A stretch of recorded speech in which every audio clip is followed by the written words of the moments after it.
दोस्तों, अगर कर्ण और अर्जुन की शत्रुता प्रख्यात है तो भीम और कर्ण के बीच का द्वंद्व युद्ध भी उससे कम नहीं था। कुल कितने युद्ध लड़े गए भीम और कर्ण ने, क्या परिणाम निकला था उन युद्धों का और किसका पलड़ा भारी था? इसका उत्तर जानने के लिए वीडियो के अंत तक जरूर बने रहें। और अगर आपको यह वीडियो पसंद आए तो इसे लाइक और चैनल को सब्सक्राइब अवश्य करें। दोस्तों, दिग्विजय जब युधिष्ठिर को छोड़कर चारों भाइयों से कर वसूली के लिए दिग्विजय करने का निर्णय किया तो भीम को पूर्व दिशा में भेजने का निर्णय लिया गया। गिरिराज नगर पर विजय पाकर भीम ने कर्ण पर चढ़ाई कर दी और उसके साथ युद्ध छेड़ दिया। उस युद्ध में कर्ण को परास्त करके अपने वश में कर लेने के पश्चात भीम ने पर्वतीय राजाओं का पर विजय प्राप्त की। कुरुक्षेत्र युद्ध के 14वें दिन कर्ण और भीम के बीच बहुत से युद्ध हुए, जो इस प्रकार है। पहला युद्ध द्रोण पर्व अध्याय 126 के अनुसार, जब जयद्रथ का पीछा करते हुए अर्जुन गुरु द्रोण के बनाए हुए चक्रव्यूह के भीतर प्रविष्ट होकर आगे निकल गए तो चिंतित होकर युधिष्ठिर ने भीम को अर्जुन का पता लगाने के लिए भेजा। तब भीमसेन कौरव सेना में प्रवेश कर गए। वहां भीम ने दुर्योधन के 11 भाइयों को मार डाला।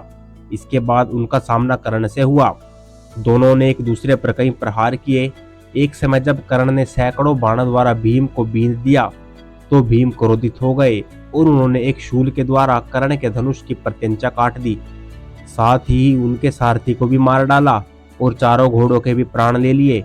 उस समय कर्ण भैंस के मारे उस अक्षयहीन रथ से कूदकर तुरंत ही वृषसेन के रथ पर जा बैठे। इस प्रकार कर्ण को पराजित कर भीम जोर जोर से सिंहनाद करने लगे। दूसरा युद्ध द्रोण पर्व अध्याय 131 के अनुसार, इस घटना के बाद भीम और सत्यकी वहां से निकल पड़े जहां अर्जुन थे।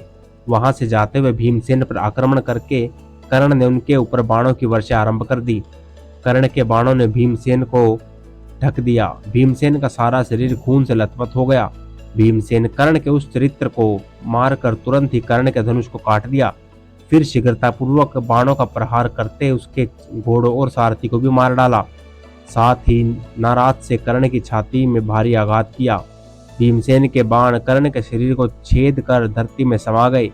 भीमसेन के बाणों से घायल हो धनुष कट जाने पर रथहीन होने के कारण वे बड़ी भारी घबराहट में पड़ गए और दूसरे रथ पर बैठने के लिए वहां से भाग गए। तीसरा युद्ध द्रोण पर्व अध्याय 133 के अनुसार, कर्ण ने दूसरे के रथ पर आरूढ़ होकर पुनः भीमसेन पर आक्रमण कर दिया और दोस्तों उन दोनों वीरों में घोर संग्राम छिड़ गया। उन दोनों ने एक दूसरे पर बाणों से आच्छादित कर दिया। पहले की ही तरह कर्ण ने के धनुष को भीमसेन ने तीखे बाणों द्वारा काट डाला और एक भल्ल मार कर सारथी के रथ की बैठक से नीचे पृथ्वी पर गिरा दिया। कर्ण को इस प्रकार संकट में पड़ा देख राजा दुर्योधन ने दुर्जय को कर्ण की सहायता के लिए भेजा। भीमसेन ने अपने बाणों द्वारा दुर्जय के मर्म स्थल को विदीर्ण करके उसे सारथी और घोड़ों सहित यमलोक भेज दिया। तदंतर भीमसेन ने कर्ण के बाण समूहों, चेतावनी और शंखाओं को आच्छादित कर दिया। हर बार दोस्तों भीमसेन ही कर्ण पर भारी पड़ा है। तो दोस्तों यह आज की वीडियो आप लोगों को कैसे लगी कमेंट करके जरूर बताएं। और भी ऐसी वीडियोस के लिए आप लोग चैनल को सब्सक्राइब कर सकते हैं। And thank you for watching.